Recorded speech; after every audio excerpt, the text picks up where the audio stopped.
So this is thct2 style.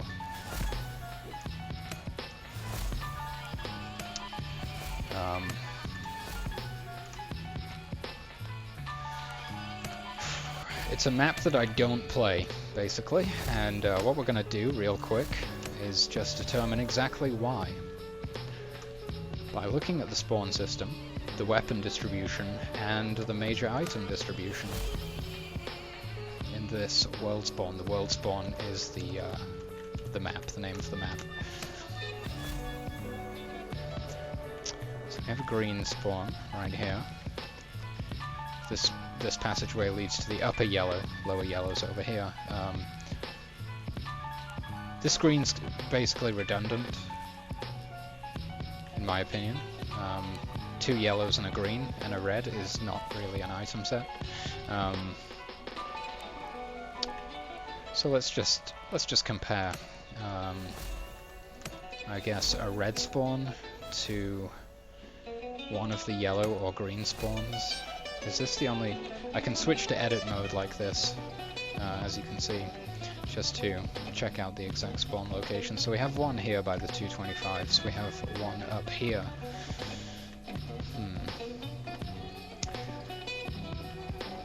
This this room used to have a green armor down here as well, which was really horrendous.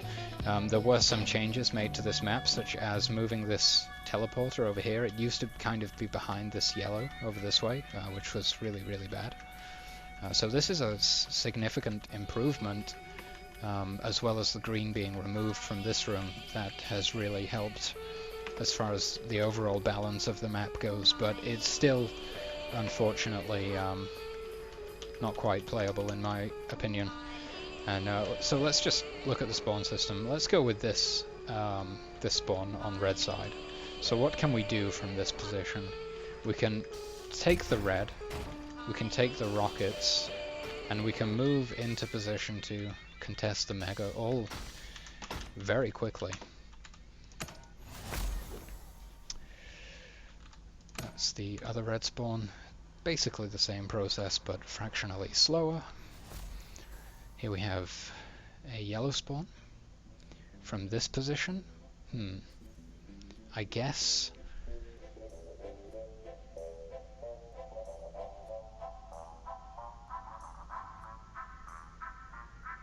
mega green yellow would be the choice. I see mega green. It's quite slow, but I'd say by the time you get to this yellow, your opponent's probably reaching the high ground of this room. Fastest way to do it would be straight for the mega, of course.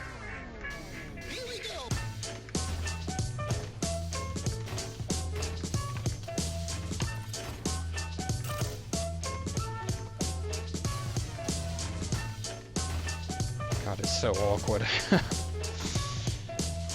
So 150 yellow and a mega health. So you would struggle to see the ground and paths without the items? Oh, that's a shame. Unfortunately, there's really nothing I can do to make it brighter in any, like, I'm just gonna try to make sure the future maps or that anything I make in the future is bright enough. Toasty! Holy shit, dudes.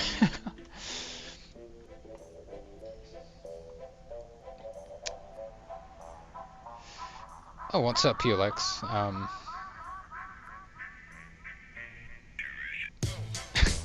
How's it going, bro? Let me just check this out. Mr. Awesome, thank you so much for the follow, dude. I really appreciate the support. That's incredibly generous of you. Showing up to the stream for the first time and throwing out the follow. Really appreciate that, man. Okay, so what we're looking at in this scenario is basically one side gets 150 red, which is ordinary, that's what you would expect to see, but then things go a little bit south when we look over here at the mega spawn side. So we're looking at a mega into a green into a yellow, which, as opposed to giving us that secondary kind of fallback option of the 100 yellow with the mega health versus the 200 red, we've kind of got this unusual scenario in which the opponent has not been presented with the opportunity to get themselves a yellow. It would take them too long, essentially, to move to the yellow and then back to the red. So they have to go directly for the red, and then the mega spawning player gets 150 yellow and a mega health. So the control of the mega health is being decided by RNG, which is suboptimal in itself, but then we also have the problem of the redundant, as I call it, green armor being in this room too. So they don't just get 100 yellow and mega, which would at least be alright, they do get 150 yellow, which unfortunately imbalances the game, especially considering that it's an immediate mega take as well. Yeah, so basically we're looking at a redundant green armor. I mean, that's it. The map doesn't need this green for any reason, it's just here. If you remember DP4, we had a similar situation there. For a long time in the earlier versions, there was a green just randomly, like off in a corner above the mega in this place, and there was a spawn at that green, and it completely broke everything. I mean, the map is still a reflex map. I mean, it's questionable in its current form, but it's improved drastically by removing that redundant green armor, which just upset the balance for no reason. There was no reason for it to be there. I don't understand what kind of logic ever convinced Def to do that, but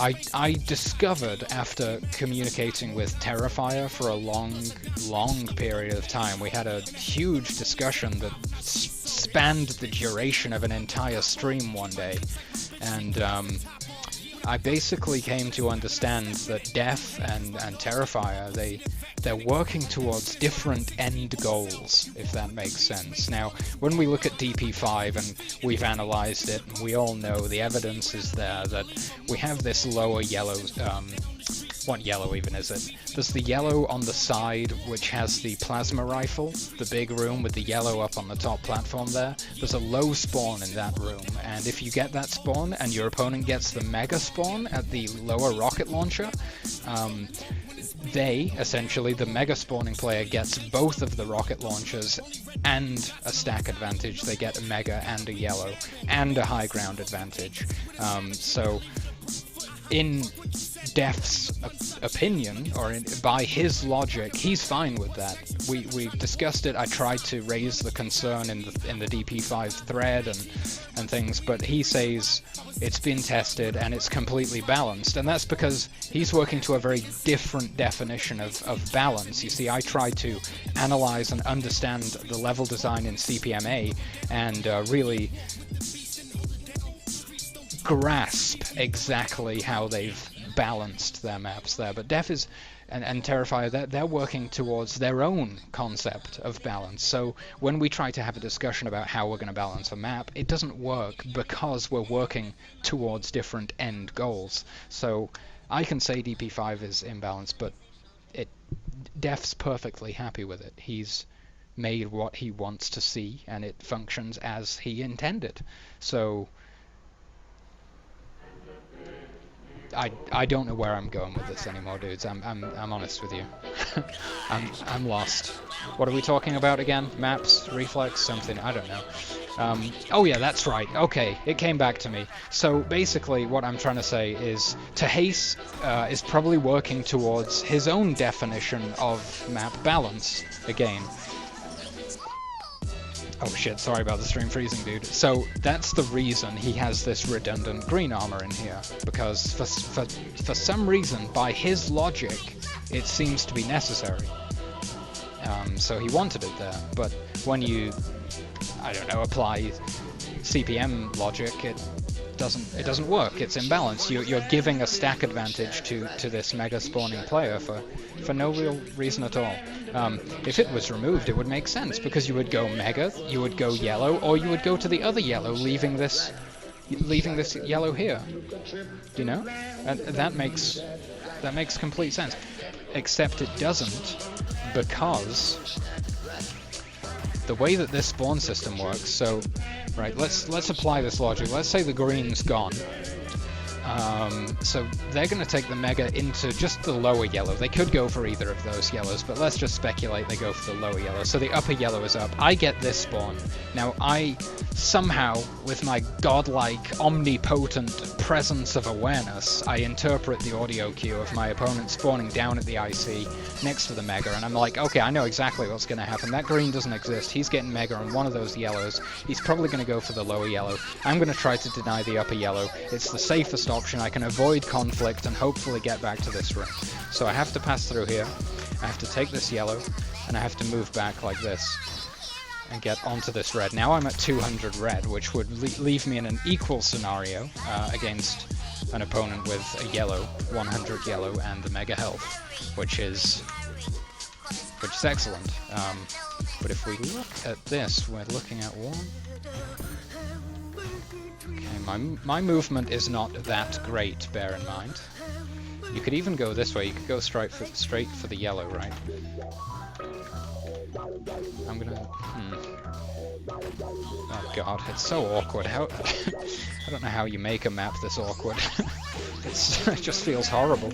Okay, so I can get the Mega and the yellow in, let's say, half the time that it would take my opponent to get the yellow and then backtrack to the red. So from this position, I can then probably... What's my best option? In fact, my best option is probably to go through the IC onto this yellow. This flows nicely as well. Get the Mega here, and then move onto this rocket launcher. Now I have a rocket launcher and an IC, and because my opponent doesn't have time to stop and pick up that bolt, because he needs to equal stack before the first exchange happens, and he knows I'm moving to this position because it's the optimal play to try and punish this movement over to the yellow that he needs to implement to equalize the stack. So I can then take this bolt.